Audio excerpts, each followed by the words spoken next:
Boa noite, Radiação. É muito bom estar aqui com vocês para a gente continuar a série tão igreja, que nem parece uma. Antes de falar dela, eu preciso dizer que tem uma notícia aí nos portais que, por causa da dengue e da gripe, as filas nos hospitais estão batendo mais de 6 horas, principalmente no estado de São Paulo, na capital. E hoje não é muito diferente aqui para o Radiação. Tem muita gente que fez contato com a gente, enfrentando gripe pesada. Eu estou saindo de uma. E a Paula era para estar aqui comigo. É muito estranho para mim estar sem a Paula aqui. E ela ficou com o João. O João foi diagnosticado hoje com influenza. E a médica que o atendeu pediu para que ele entrasse em isolamento, principalmente por conta de crianças e idosos. E a gente entendeu que a Paula deveria cuidar dele hoje. Oremos pelo João, ao final, e por tantos outros que estão vivendo essas questões aí nesses dias. O Igor falou de correria e mudança, né?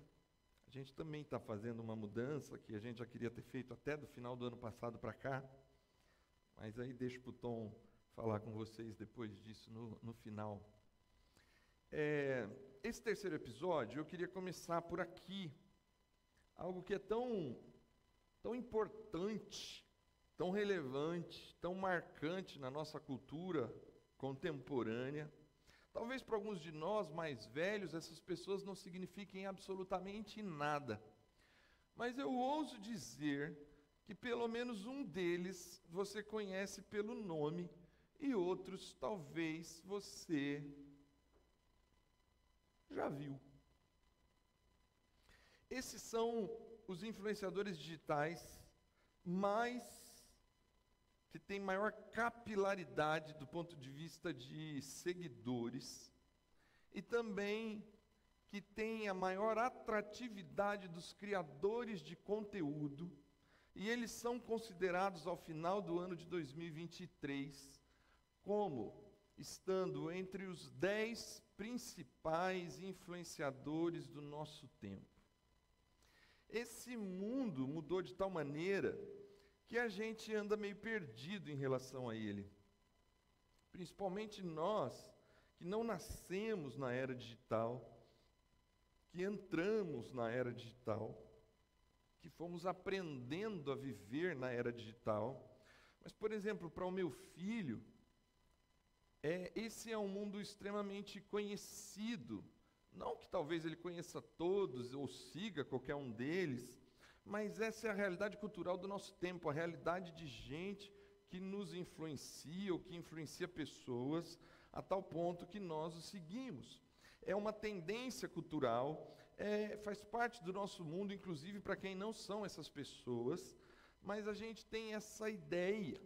Essa semana, numa das reuniões de liderança do Radiação, a gente descobriu que os cortes desses momentos aqui de reflexão, eles têm dado uma audiência muito alta no nosso Instagram, e quando a gente esquece ou por algum motivo não consegue lançar no dia que é esperado, há pessoas que cobram para perguntar assim: e aí, quando que vai sair? Nós temos uma audiência, estavam dizendo o pessoal da comunicação para a gente, de gente que nunca veio aqui, mas que não perde um corte. Eu sei que isso aqui não vai virar um corte. Espero que não vire. Mas é tão sintomático do nosso tempo isso, que talvez isso acontece a gente aqui em tamanha ou pequena proporção, mas isso é real na vida de tanta gente. Eu acho que chega na segunda-feira ou no domingo, eu começo a olhar para aqueles caras que talvez eu considere uma referência para mim, e eu sigo esses influenciadores, provavelmente pregadores como eu, dos quais eu vou beber na fonte, vou tirar alguma informação, alguma forma de fazer que me chame a atenção. E essa cultura da influência digital, ela é tão marcante que gente assim criou um nicho de mercado, ou criou um mercado que ultrapassa hoje as emissoras de televisão, as rádios. É uma outra realidade, é um mundo novo. desconhecido para alguns de nós, mas que todo mundo descobriu que se você falar dentro de um nicho de mercado, dentro de um assunto de interesse, você vai angariar um público e vai monetizar, ganhar dinheiro com isso. Então talvez você que está aqui dentro hoje, ou que está nos assistindo em casa, não siga nenhum desses. Sinceramente, para mim, pode ser para você outro, mas para mim o mais conhecido aqui é o Whindersson. Eu não o sigo, mas eu o conheço. Eu acho que eles descobriram um negócio que é brilhante. Sinceramente, eu não quero fazer juízo de valor sobre nenhum desses, ou sobre as pessoas que você segue no seu campo de trabalho, ou no seu campo de interesse, ou no esporte, ou na música, ou na maquiagem, ou na culinária. Em qualquer área da vida que você seja um seguidor de alguém. Eu não quero fazer um juízo de valor sobre o conteúdo que você está seguindo. Mas eu quero dizer que esses, que são os maiores do Brasil, eles descobriram um negócio. Nós e os criadores de conteúdo veem esses influenciadores como uma referência a partir do que é a vida deles, de tal forma que a gente deseja ser e se inspirar em suas histórias. Essa frase eu tirei de uma matéria que fala justamente sobre esses 10 principais influenciadores e alguns criadores de conteúdo que identificam essa capacidade nesses homens e mulheres aqui presentes nessa tela e muitos outros que não estão aqui. Mas o que eu acho que eles descobriram enquanto influenciadores que têm seguidores, principalmente esses, é que eles não têm um conteúdo para passar para as pessoas.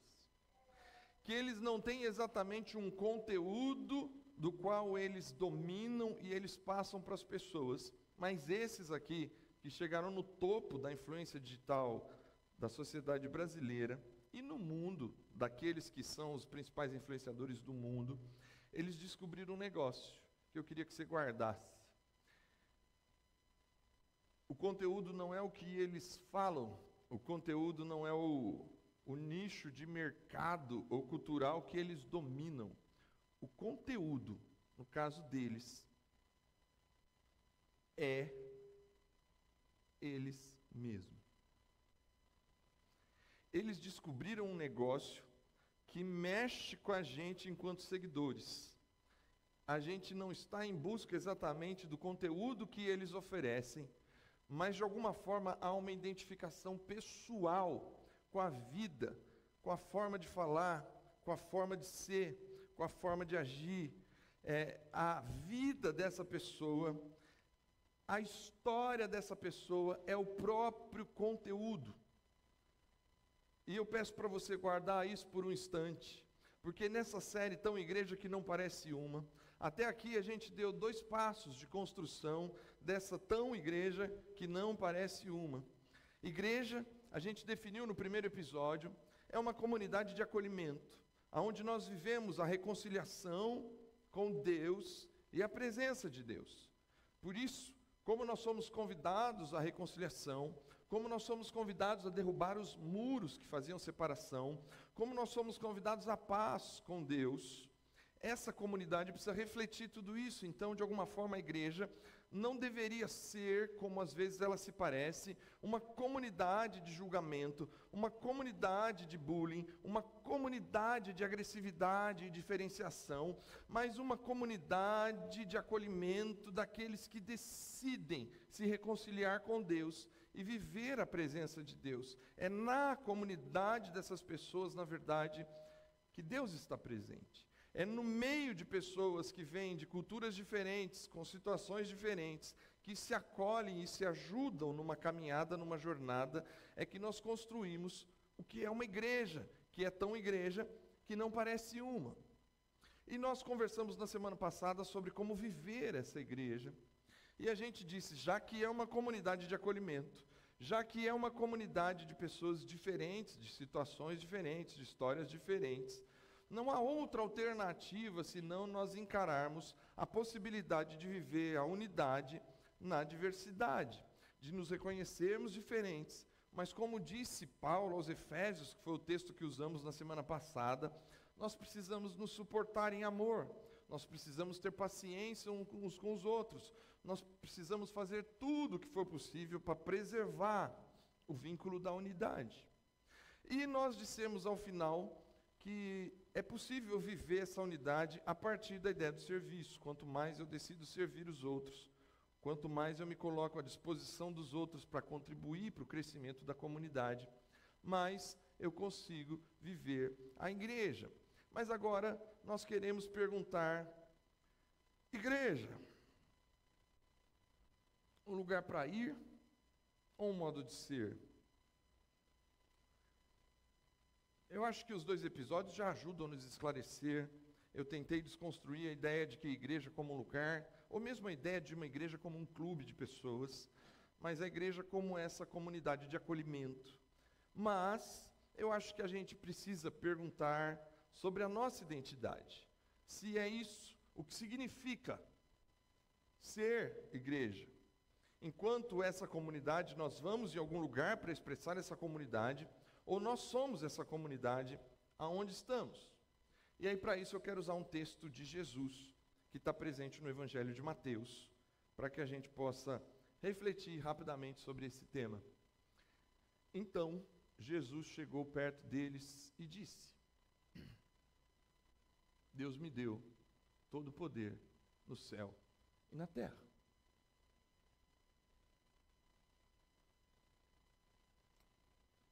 Eu preciso parar aqui, porque 2 perguntas podem estar passando no seu coração se você está prestando atenção ao texto e tentando entender o que ele está querendo dizer. Como é possível que Jesus, sendo Deus, portanto, Filho de Deus, portanto, já sendo Senhor sobre todas as coisas, por que é que Jesus chega nesse momento e diz: Deus me deu todo o poder no céu e na terra? Num exato momento da história, num exato momento do mundo, ele diz essa frase. Uma outra pergunta possível que você pode estar fazendo é: como assim, olhando pelo outro lado, que todo poder e autoridade é essa que só Jesus tem? Eu preciso te esclarecer que Jesus fala essa frase num contexto muito específico. Ele tinha passado alguns dias da sua ressurreição. A Páscoa, que comemoramos há dias atrás, passou. Jesus morreu e ressuscitou no feriado da Páscoa judaica. E agora, passados alguns dias da sua ressurreição, Jesus se encontra com seus discípulos e vai dizer isso. O que Jesus está dizendo é que agora não há nenhum poder acima dele. É exatamente isso. O que Jesus está dizendo é que a partir da sua ressurreição, todo poder, toda autoridade, todo domínio, todas as forças espirituais, as forças naturais, todas as forças não são compatíveis, ou não há medida de comparação entre o poder de Jesus e o poder de qualquer outra força no mundo. Talvez o ponto central que Jesus destaca aqui, se a gente pudesse dizer em outras palavras, é assim: eu tenho todo o poder sobre a vida e sobre a morte. Se você está acompanhando o meu raciocínio, talvez algumas perguntas possam saltar em seu coração agora. Como assim? Só agora ele tem poder sobre a vida e a morte? Se ele é Deus, ele nunca perdeu esse poder. E por que ele precisa passar pela morte para dizer isso, já que ele disse isso depois da sua morte e da sua ressurreição? Eu preciso te lembrar de um aspecto importante. Adão e Eva, o primeiro casal criado por Deus, em algum momento da sua história, eles decidem se afastar de Deus. Eles decidem não viver mais na presença de Deus. E Deus falou assim para eles: no dia em que vocês tomarem essa decisão, no caso lá do livro de Gênesis, no dia em que vocês comerem do fruto da árvore da ciência do bem e do mal, no dia em que vocês fizerem isso, certamente vocês vão morrer. Certamente vocês vão morrer. Esse texto, todo poder me foi dado no céu e na terra, é uma resposta a essa condenação. Vocês vão morrer. Quando o homem e a mulher decidem se afastar de Deus, em algum momento dessa história ali em Gênesis, Deus diz assim: não é bom mais, não é possível mais que o homem fique próximo da árvore da vida nessa condição. Nós precisamos tirá-lo do jardim, e agora ele vai lidar com a própria vida e enfrentar a morte. Esse texto que a gente está lendo é uma resposta a toda essa história. Porque agora, lá em Adão e Eva, todos nós enfrentaremos a morte como consequência final da nossa vida e dos nossos atos. Todo ser humano, desde então, enfrenta um negócio que a maioria de nós não quer enfrentar. A maioria de nós não gosta de pensar no assunto. Muitos de nós têm medo, inclusive, de se pensar na possibilidade da morte.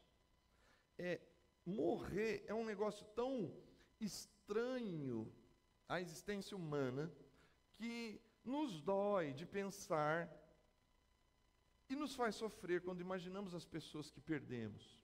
Agora, eu preciso que você entenda, a partir das perguntas que pode estar no seu coração, o que Jesus está dizendo com: agora Deus me deu todo o poder no céu e na terra.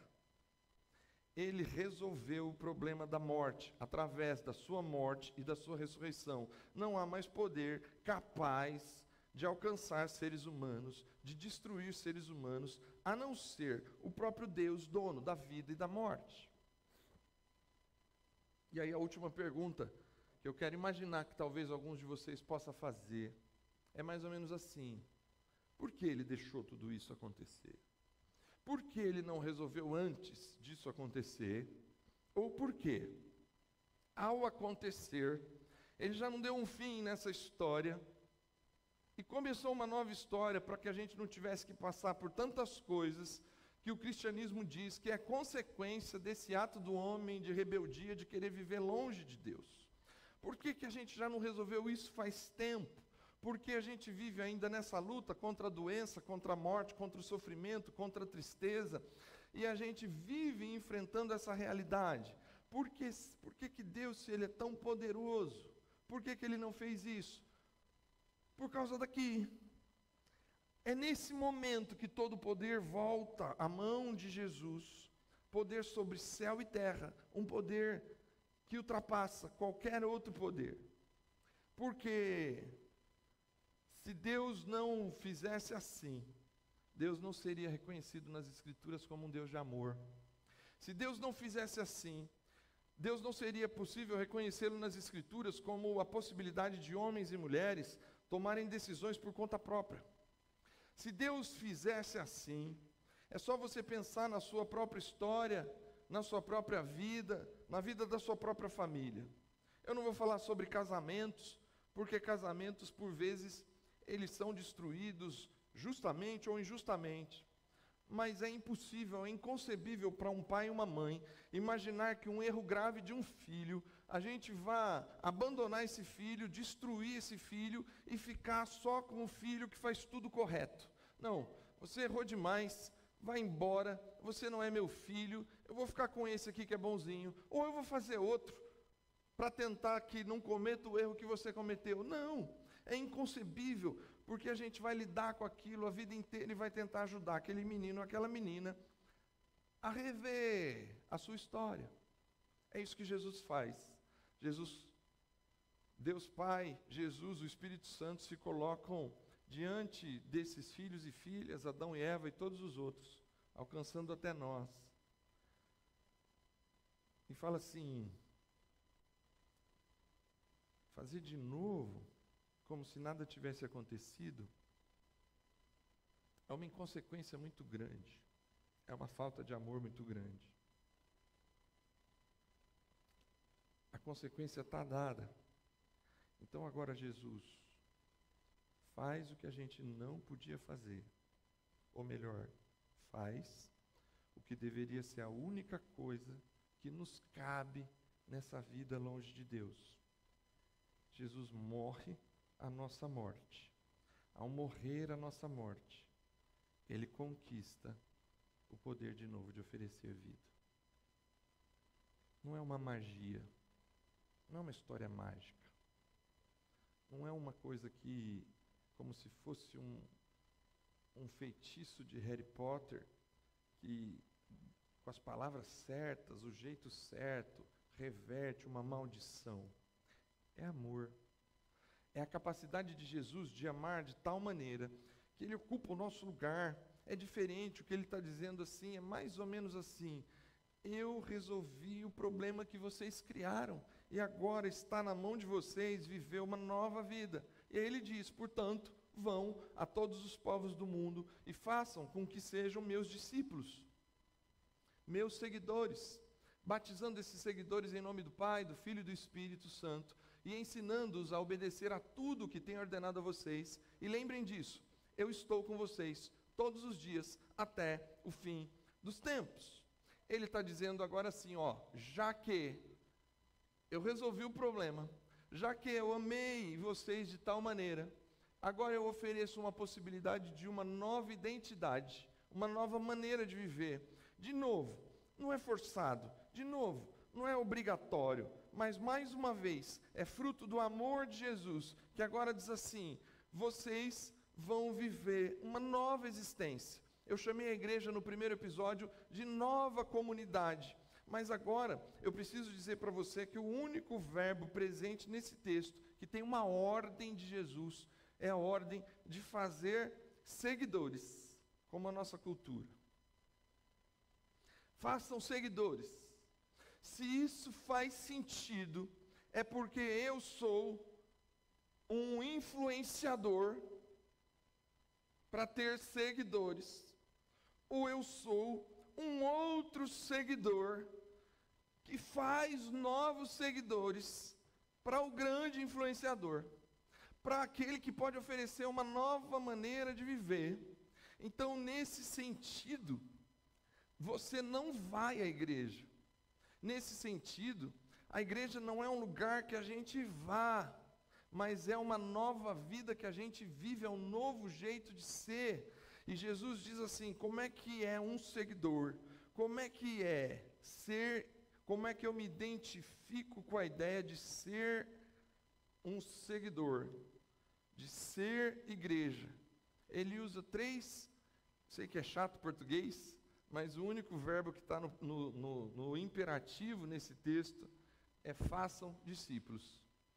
E eu estou usando ali seja, porque é a única ordem desse texto. Os outros estão no gerúndio, indo, batizando e ensinando.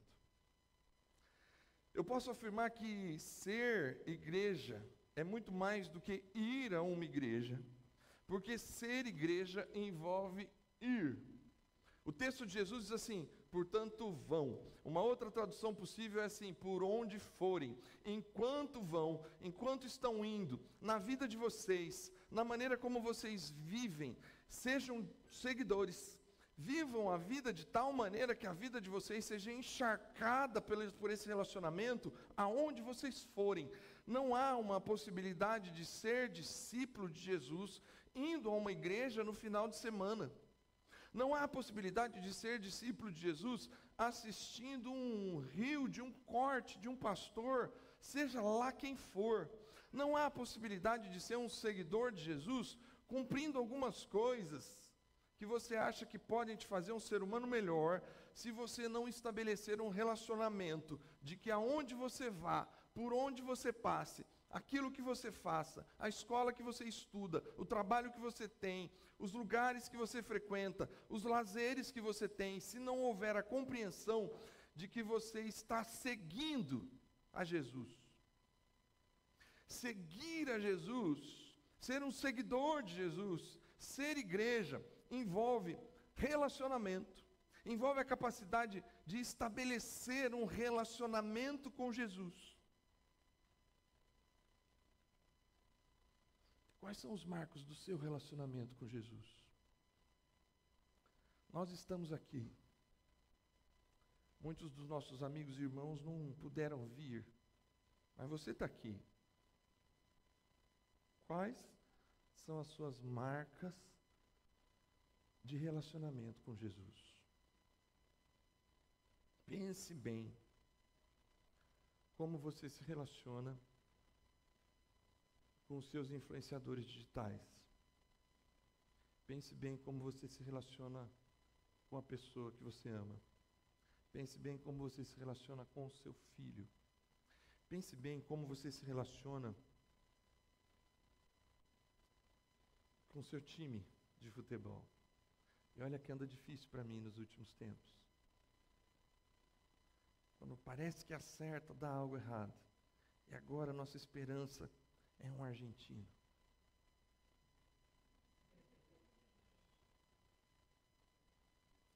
Pense nessas suas relações que marcam você de tal forma que te fazem uma pessoa que você segue esses conteúdos indo.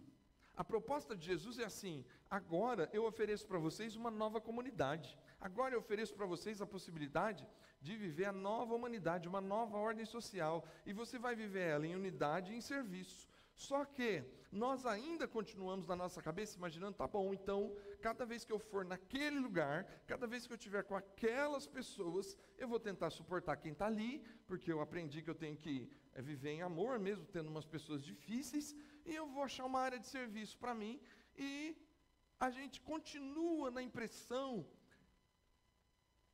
de que é uma parte da vida. Não, é toda a vida. É toda a vida. O próximo verbo é batizando. O que é o batismo?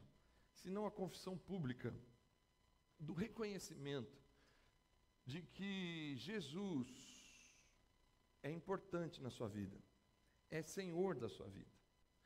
Nos nossos vídeos de batismo, quando nós falamos sobre o assunto do batismo, nós somos muito claros em dizer que o batismo em si, a cerimônia do batismo que a gente faz aqui, nesse palco aqui, quando a gente põe aquela piscina, ela não significa que você é um seguidor de Jesus, ela é um símbolo disso. A ideia do batismo é uma simbologia daquilo que já está decidido no coração. O batismo, ele pode ser simplesmente um corpo molhado, mas o batismo, ele funciona como símbolo de pessoas que entenderam quem é Jesus. Se é isso, ser um seguidor de Jesus do ponto de vista do batizando em nome do Pai, do Filho e do Espírito, é a ideia básica do batismo, em que a ideia do mergulho, né? Que a gente deixa uma velha vida e vai renascendo para uma nova vida. Isso às vezes acontece do dia para a noite. A gente tem testemunhos aqui dentro de gente que diz assim: eu mudei completamente de uma hora para outra. Mas nós temos testemunhos aqui dentro também de gente que tem vivido esse processo do batismo, não somente enquanto símbolo, mas enquanto ideia e conceito, de uma transformação paulatina, devagar, entre erros e acertos, na possibilidade de ser visto novamente como uma pessoa que vai amadurecendo. Um relacionamento com Jesus passa pelo processo da transformação. Eu preciso andar com Jesus, seguir a Jesus todos os dias da minha vida, tê-lo como alguém que me influencia poderosamente, estabelecer marcos de contato com Jesus e me deixar ser transformado por Ele. E aí o texto diz, ensinando. Ensinando. Eu vou aprendendo de Jesus. E nesse processo de transformação que eu estou passando, aprendendo com Jesus, eu vou fazendo o que Jesus fez. Igreja é mais que um lugar, igreja é mais do que uma comunidade onde a gente vai, é uma comunidade que a gente se reúne. Igreja é você entender o seu papel e o seu lugar e a sua identidade como igreja no mundo. A igreja não é um lugar em que você vai, mas a igreja é alguém que você é. E está aqui os marcos do que é ser igreja: relacionamento com Jesus, transformação pessoal e senso de missão a partir da obediência a Jesus, para fazer o que Ele faz no mundo, ser da maneira como Ele é e viver como Ele viveu e fazer as coisas que Ele está fazendo. De alguma forma, é isso que a gente fala aqui no Radiação. No Radiação a gente se considera e se posiciona como uma igreja para a cidade. E nesse sentido a gente usa muito a expressão refletir, experimentar e expressar. A partir desse texto, eu quero mostrar para vocês que de alguma forma a gente tenta oferecer a possibilidade para quem decide andar com a gente nessa mesma direção. Portanto, para onde vocês forem, falem de Jesus, exponham Jesus. Esse é o processo da reflexão. A gente anuncia aqui um estilo de vida possível de se viver na vida pessoal e na cidade, de tal forma que a palavra de Deus nos ajude a viver intensamente, de tal forma que a palavra de Deus nos ajude a entender a nossa vida, a nossa história, a cultura e o nosso tempo por meio da palavra de Deus. Isso nos dá um estilo de vida que expõe o Evangelho. Ontem eu falava disso, e eu acho que a frase é do Francisco de Assis, do São Francisco de Assis. Ele diz mais ou menos assim: pregue o Evangelho o tempo todo, se possível, ou se necessário, use palavras. Pregue o Evangelho o tempo todo, se possível ou necessário, use palavras. Viver o Evangelho, expor o Evangelho, refletir a partir da palavra de Deus e no Evangelho, é alcançar um estilo de vida que expõe o Evangelho na cidade por meio da sua vida pessoal, não necessariamente por palavras, mas por conta de uma decisão pessoal de ser essa pessoa que, para onde vai, indo, se identifica com a mensagem do Evangelho, porque ao se expor ao Evangelho, você entra num processo de relacionamento que vai transformando a sua vida pessoal. É o nosso processo de experiência. De alguma forma, a transformação pessoal ela vai sendo celebrada na relação com os outros seguidores de Jesus e na vida, porque eu estou vivendo agora esse lugar que Jesus me colocou. Todo poder me foi dado no céu e na terra. Agora a morte já não é um poder que é o ponto final da história de nenhum ser humano. Todo o poder pertence a Jesus. Eu vivo nessa nova comunidade de seguidores de Jesus, aonde a transformação pessoal vai sendo celebrada a cada encontro, a cada momento, a cada circunstância em que eu me relaciono com outros seguidores de Jesus e na minha própria vida. E a partir desse estilo de vida, a partir dessa experiência de transformação, eu expresso. Eu sou a presença tangível de Jesus na relação com os outros seguidores e na cidade. Olha bem para essa tela, apesar dela aparecer bastante técnica. Eu queria que você tirasse 2 segundos, 5 segundos, porque daqui a pouco eu vou mudá-la. Queria que você olhasse fixamente para esse lugar. Nesse sentido, ninguém faz igreja para você. É você que é a igreja. Nesse sentido, você precisa entender que eu sou igreja para você, mas você é igreja para mim. Nesse sentido, não é o lugar que a gente está, não é exatamente os dias que a gente frequenta, não é exatamente uma comunidade somente reunida, mas é um compromisso pessoal de que eu sou igreja. Se eu sou igreja, eu sou essa pessoa para o outro. Eu não espero que o outro seja para mim. Porque na nossa cultura, também isso é muito comum, a gente sempre espera pelo outro, a gente ama se o outro nos amar, a gente elogia se o outro nos elogiar, a gente bate se o outro nos bater, a gente xinga se o outro nos xingar, a gente é movido pelo mérito, movido pela possibilidade de responder positivo ou negativamente aquilo que nos fazem, e nós trazemos isso para a vida da igreja, e a igreja só é igreja se alguém fizer. Se a música ajudar, se o pregador ajudar, se as coisas ajudarem, tudo isso é importante. Mas eu gostaria que você olhasse para isso. Nós somos chamados a ser igreja. Pessoas que decidem seguir a Jesus são chamadas Portanto, por onde forem, sejam discípulos. Tenham um estilo de vida transformador, de tal forma que isso vai ser sendo celebrado na sua vida e na vida dos outros. Seja a presença tangível de Jesus para as pessoas. Não espere ninguém, não espere o outro, seja você. Ande com Jesus. Estabeleça os seus marcos de andar com Jesus. Não sei se você sabe, talvez você tenha dificuldade com isso. Faça como algumas pessoas que têm dificuldade com isso. Procure ajuda. Tem gente que me procura, tem gente que deve procurar outras pessoas aqui. Eu sei que tem gente que procura a Paula. Como que eu posso? A gente tem tentado ajudar essas pessoas. Não sendo porque a gente não tem condição suficiente de alcançar todo mundo o tempo todo, todos os dias da semana, mas oferecendo ferramentas para você ser uma pessoa que possa se aproximar de Jesus por meio de uma leitura devocional, se aproximar de Jesus por meio da oração, andar com Jesus todos os dias da sua vida, tornar a oração parte da sua vida, não somente nos momentos difíceis, no momento de dor, de doença, mas tornar a presença de Jesus na sua vida algo tão real, que você realmente tenha Ele como um influenciador de tal maneira que Ele faça parte do início do seu dia, faça parte do meio do seu dia, faça parte do fim do seu dia, e você decida andar com Ele. E nesse processo, permita-se ser transformado por Jesus. Permita-se ser transformado por Jesus. Permita-se deixar que Jesus mexa naquelas áreas difíceis que você sabe que você tem. E ninguém, você sabe disso aqui no Radiação, se você está com a gente há algum tempo, ninguém vai te obrigar a uma mudança que não seja fruto de uma decisão do coração, a partir daquilo que Jesus está fazendo na sua vida. Permita-se ser transformado por Jesus e faça o que Jesus fez e está fazendo no mundo. Façam seguidores, seja um seguidor e faça seguidores. Faça o que Jesus está fazendo no mundo.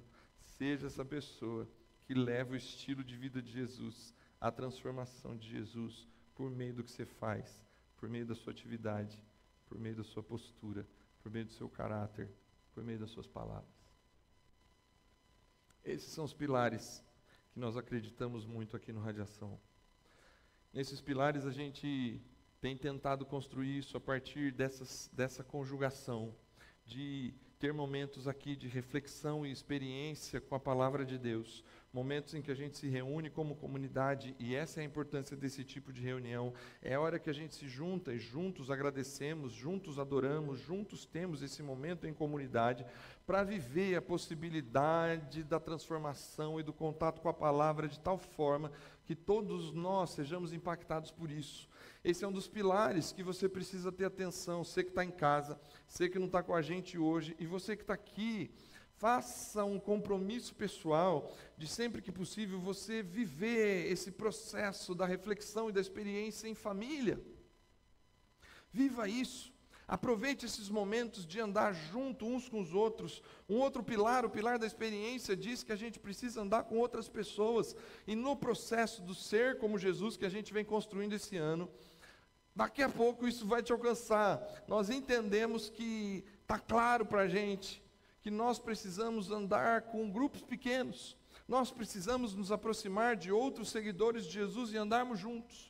Em algum momento, nesse ano, você vai ser convidado a se aproximar de um grupo pequeno, de um casal, de 2 casais, que junto com você vai te ajudar nessa caminhada. Você vai compartilhar, você vai abrir o seu coração, você vai ter um ambiente de acolhimento, onde se cria relacionamento entre seguidores de Jesus, porque um seguidor de Jesus ajudando o outro, e juntos a gente vai vivendo esse processo de transformação, compartilhando as nossas dores e as nossas alegrias.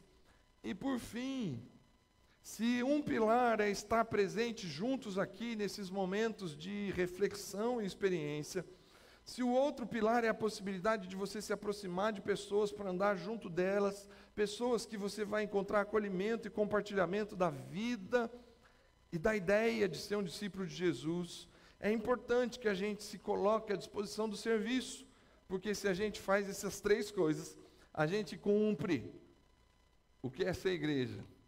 Você é chamado para ser igreja, portanto, por onde você vá, portanto, batizando e ensinando. A ideia de relacionamento com Jesus, estabeleça um relacionamento com Jesus constante na sua vida pessoal e em comunidade.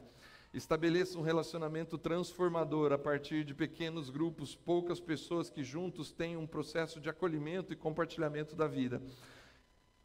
E seja expressão daquilo que você aprende. Faça aquilo que Jesus está fazendo no mundo. Quero terminar com você aqui. Quero terminar onde eu comecei. Se tem uma coisa que os influenciadores digitais descobriram, é que eles não têm uma mensagem, eles não têm um conteúdo. Eles são a mensagem.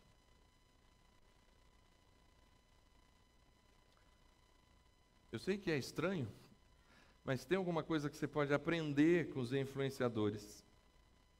Apesar de tanta coisa ruim, talvez que a gente poderia, não é o dia hoje, mas que a gente poderia refletir sobre críticas a esse mercado da influência digital. Mas se tem uma coisa que a gente deveria aprender, porque de alguma forma o que eles fazem é somente um resgate daquilo que a igreja um dia já foi. Você é a mensagem. Você não carrega uma mensagem. Você é a mensagem. Você não tem só uma história sobre Jesus.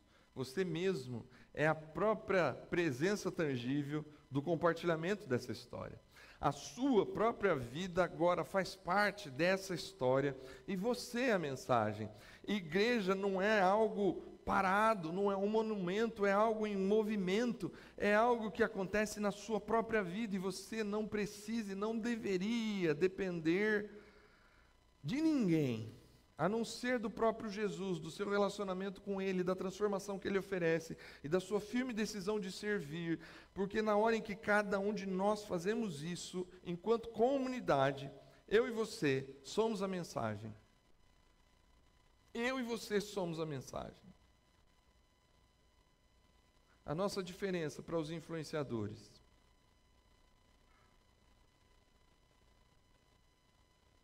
é que eles se consideram a mensagem de um ponto de vista egoísta. Eles valorizam o que eles são. Eles precisam manter bem a sua imagem. Ser a mensagem para um influenciador da nossa cultura é puxar toda a admiração para si próprio. E como é que eu posso dizer que eu e você somos a mensagem, enquanto eu e você somos a igreja? Tem um texto de Paulo que eu gostaria de deixar para você, antes da gente cantar e da gente orar.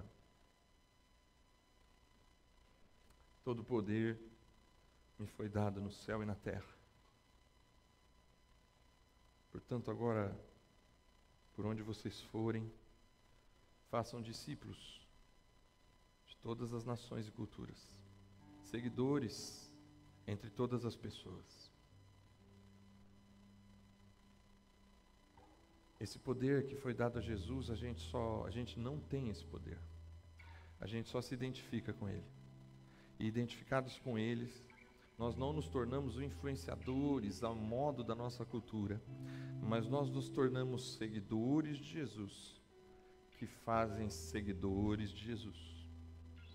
Não por uma obrigação, não por uma necessidade, seja lá qual for, mas uma única compreensão, a compreensão de Paulo nesse texto, porque ele está exatamente no ponto em que foi dado todo o poder no céu e na terra para Cristo Jesus. E ele diz assim: fui crucificado com Cristo. Eu me identifico com a cena em que Jesus recebeu todo o poder e autoridade. Eu fui crucificado com Cristo. Assim, já não sou eu quem vive, mas Cristo vive em mim. E a vida que agora vivo no corpo, viva pela fé no Filho de Deus, que me amou e se entregou por mim. Você é a mensagem, repito. Você é a mensagem. Repito mais uma vez. Mas sob a perspectiva de Paulo, você é a mensagem, porque agora já não é você quem vive, mas é Cristo que vive em você. E a última pergunta que eu quero esclarecer, que pode estar passando na sua cabeça, se é a primeira vez ou uma das primeiras vezes que você está com a gente. Então quer dizer que eu só sou a mensagem na medida em que eu sou anulado por Cristo? Sim e não.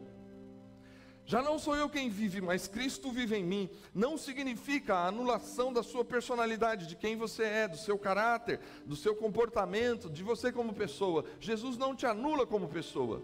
Jesus não quer te tornar um boneco, um imitador no sentido de olhos esbugalhados, alguém que quase como uma possessão de um outro espírito que toma conta da sua corpo, do seu corpo, da sua mente, de tal forma que você já não é mais você, como se você não tivesse controle sobre a sua boca, controle sobre a sua mente, controle sobre o que você sente, sobre o que você cheira, sobre o que você ouve, sobre o esporte que você gosta, sobre o trabalho que você tem. Não! Já não sou eu quem vive, mas Cristo vive em mim, não é uma anulação de quem você é, no sentido de que agora eu sou um autômato.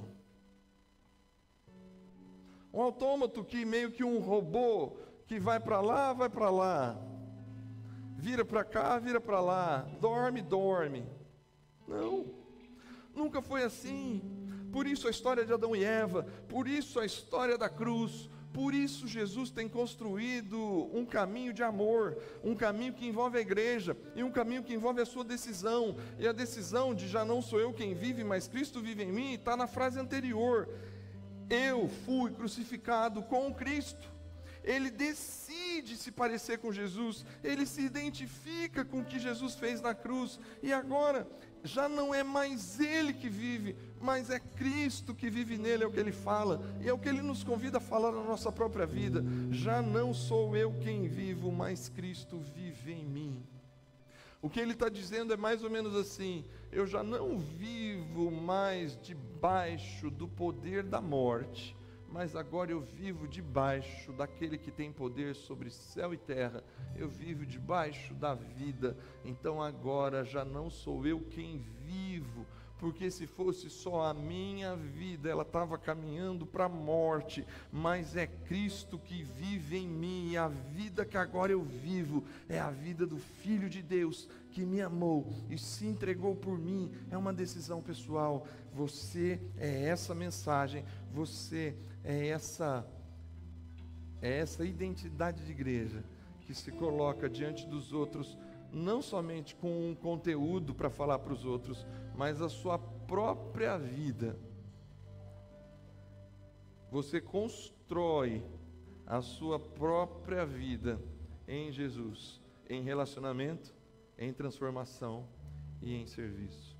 Que Deus te abençoe a entender que você não vai à igreja, que você não depende de outros para ser igreja. Eu te convido a ser tão igreja que não parece uma, tão igreja que às vezes nem parece uma, numa decisão pessoal de construir a sua vida em Cristo Jesus. Que Deus te abençoe.